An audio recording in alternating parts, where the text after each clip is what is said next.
I'm back. Yes, it is November. The last time I filmed was in August.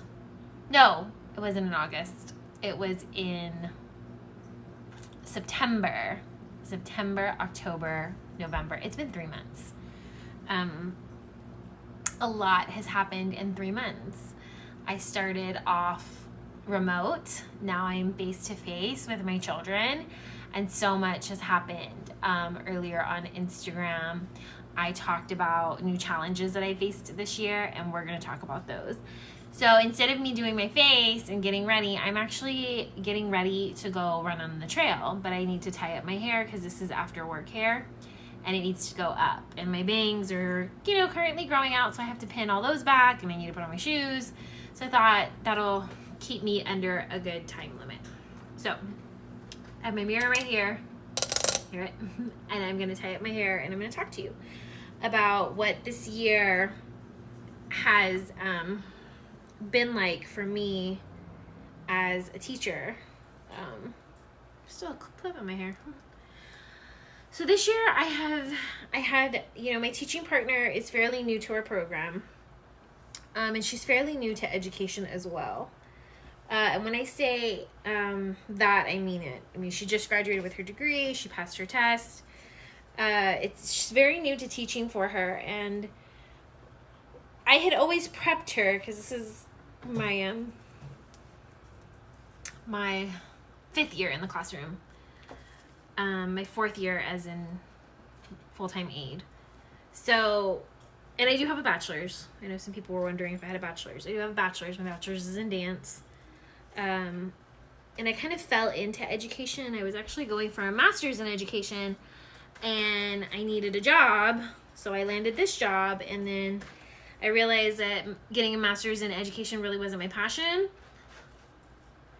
And I liked teaching because I was decent at it. But anyways, so that's my background really quickly, so that way you guys know. So I kind of prepped her every year knowing that, I had children in the past with behavioral challenges. And what I mean by that is that there are children that are not used to being in a school setting, or they haven't had a lot of structure. So when they go to our program and there's structure and a routine and things that we have to do, it's very much a shock for them. And they adjust, and some adjust fine and some need a little bit more help than others. And I had always seen a couple, but this year I faced with some that I've never seen before. So with that being said, my teaching partner was pregnant. She is pregnant actually right now. And some of those emotional outbursts can tend to be very, very, very big. Very, very big. And I just, sometimes it can get physical, sometimes it can't. But the children that we had were getting a little physical, and it wasn't safe for her. So then she left the classroom. She's still a teacher, but she's not in that classroom anymore. It just wasn't safe for her, and we were worried that something would happen to the baby. So she's like floating around as a sub, but she can't go into our room. So then I got a new teacher, a teacher that was remote and now was going back to in-person with me. So that change happened. So as an assistant, it's like, okay, I need to learn a new set of rules, a new set of everything, and get accustomed to her way of teaching, because I've never worked with her before. But she had a really extensive background, so I was looking forward to working with her because, this is her 28th year teaching, this new partner I have, and she has way more experience. Before she went back into the classroom, she used to be a trainer, so she would train new teachers on the high scope and PreK way, which was really great. So we had her, and those behaviors that we were seeing in the classroom were alarming to her as well. And she's very consistent, not to say that the other one wasn't, but she knew exactly how to approach those children and exactly how to handle it. And with that, I have learned a lot from her. And and I'm seeing improvement in the children. Is it a stressful environment? Yes. What I have learned is with the pre-K level, it is very helpful when they're able to see your full face. At school, they only see this. So they don't really see my full face. So when I'm giving them an assertive, like I'm saying, you need to stop, they can't see that I'm being serious. They just see this. So that's a huge challenge that we're learning how to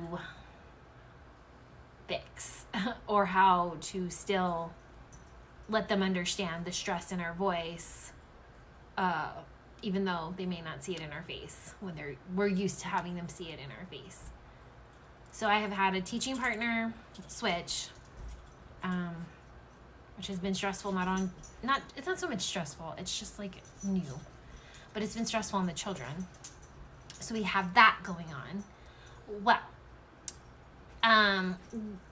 in the learning process, it was a complete accident, but a child pulled on my arm, and when they pulled on my arm, I strained 2 muscles in my arm. So I was then put on light duty for a whole week, which was a complete accident. It was not intentional at all. The child, we were sitting down, we were going to talk about what we did at work time, and I had all the children hold hands, and he decided to jump, and when he jumped, he pulled, and he hit my arm with his head. It was an accident. It was not intentional. So I was injured and out for a while. Sorry, the dogs are playing. So then that happened. So I was out for a week. Well, then my teaching partner, she got hurt. My new one, she got hurt as well. She has a possible busted kneecap. A tire hit her knee, because we have tires on the playground. A tire hit her knee. And then another child was, having a huge emotional moment because she was trying to help him fix a problem, and he kicked the exact same knee. So she now has a busted kneecap. So she's been out for a whole week. So that's been, again, it's been challenging for the children because they've had so many different teachers. I mean, I have been the one consistent thing for them, which puts a lot of stress on me. Sometimes. So sometimes it's a good thing, and sometimes it's not. Sometimes I want to cry because I feel like it's a lot of pressure and a lot of emotions going through me, but it's fine. But yeah, so that happened. So I've been dealing with that. She's still currently out. We'll find out within the next couple days if she's going to be back in the room or if she's going to be on light duty. And what that means is it's me and another assistant I'm running my room, she's running the other room, and then I apologize, the doggies are playing, and they don't play all day, so they're having a moment. So that's what's going on. And now she's doing, what's been helpful is my teaching partner that's injured, she has been doing the lesson plan, so that's allowed me to do more of the assessment on the children, which I haven't had time. And I said I was going to get ready. I'm not even getting ready. My running shoes, they're all traily. Okay, so that's been going on. So I'm actually able to finally catch up on my assessments, which I haven't been able to, because when I'm writing lessons, that takes a long time. So that's been helpful. But yeah, new challenges. These children, the children I have this year, it's different.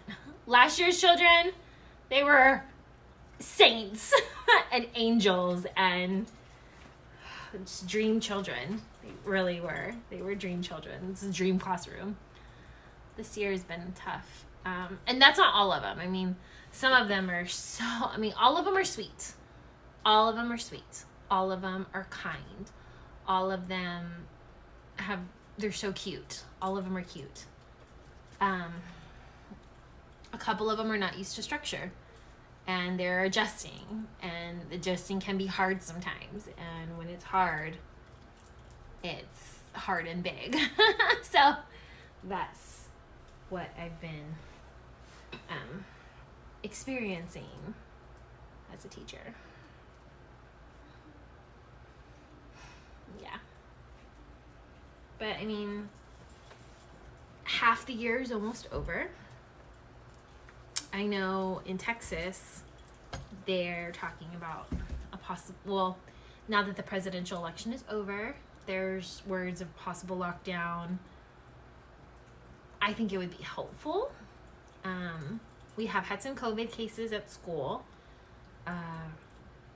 Luckily, it's not like children transmitting it to adults. It's like adults who have gotten it from outside sources. And our custodial staff has been really awesome about cleaning the classroom, so that way if a person does come into the school sick and they get sent home, they like disinfect the whole school, and there hasn't been one linked to, oh, this person came in with it, now I have it. And I think it's because we wear both a shield and a mask, and not everybody does that. We wear both. And I hate it because I have this on plus a shield, and it's just massive humidity, and it's so hard in there. I mean, teachers who are teaching back face to face deserve like a freaking bonus, because it is so hard. And I'm not being exaggerated. It is so hard. It is emotionally draining. It is exhausting because you have to deal with this on top of a shield. And at the young level, they have to see your face, especially for kids that have speech. It is so hard with this on, because with kids that need speech or that have speech issues, they need to see your mouth and how it's moving. And they don't. So it's very, very difficult as a teacher. And especially since I have to do sounds, when I do sounds, I'm always like, buh, buh, like so that they can see it. Now with this, it's like they're just hearing and they're trying to figure out, okay, how do I make that sound with my mouth? So it's hard at the young levels. It's so hard because like you just don't, there's nothing you can do. Do your best. Hope for the best.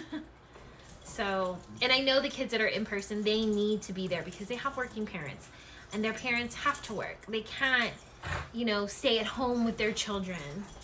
They don't have the support of someone being at home to make sure that they get online and do their work or check in at a certain time. So they have to be there. So I feel for those parents, they're doing the best that they can. So it's a challenge. This year has been really challenging and hard, and I think I've already earned my summer 10 times over. If anything, I've earned it so much. I've earned every single break that I have coming. Every single break. And I if we do go on lockdown again, I hope it does something. I feel like we should do it now, but whatever. And it's not that I don't want to be face to face with the children. I'm just worried about it spreading. And I do worry about, Thanksgiving break, if families are coming, like you just don't know what they're going to expose themselves to. And like, for example, I'm not going home for Christmas I'm going home for Christmas, but not for Thanksgiving. Every Thanksgiving I drive to see my parents, and this year I'm not doing that. This year I am staying here in San Antonio, and I am going to my boyfriend's parents' house, and there's only going to be 6 of us, and I'm going to get tested before I go. And I think I'm going to actually suggest to them that they get tested before we all meet up. And it's just, that's what we're doing. I don't know if other people are doing that. You don't know. You hope, but you don't know. And then for Christmas, before I go see my parents, I'm going to get tested when I go down and when I come back. Because I don't know what I'll be exposed to down there. So, yeah, it's still a scary time right now. I feel if anything, it's a little bit more scarier because cases are going up. And at the time I started filming and I started posting videos, the cases were going down. So it just literally went like this. So that's what we're doing right now. Okay, well, I have my hair done. I got my shoes on. I got my running outfit on. It's kind of chilly willy outside. So I got this. I'm going to take out the dogs, get ready, and go for a 2-mile run. Well, 1 mile run, 1 mile walk. I'm working on trying to run 2 miles, but hold on. But yeah, I do want to do another get ready with me soon. Maybe just talk about some lesson ideas because I did have a really cute lesson the other day. It was really helpful. So I'll bring those materials home and I'll show you the lesson. And teachers, it's really good for children who don't know how to count, don't know number recognition. And it was Thanksgiving themed, just because the kids were really into turkeys. Grant you, they won't know about Thanksgiving till they come back and experience it, but they've been hearing their parents talk a lot about turkeys, so they were asking about turkeys.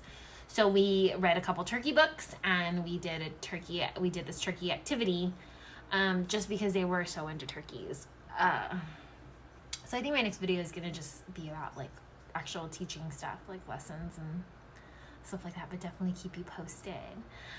Thank you for watching, and definitely subscribe. I promise I'm gonna do my best to post more. I really don't know what to post about, but I'm thinking that maybe I'll just post about the teaching stuff, like what to teach, and maybe some activities that you can do at home with your children if you're not a teacher and you just want activity ideas. I could do that. All right, I'll see you guys in the next one.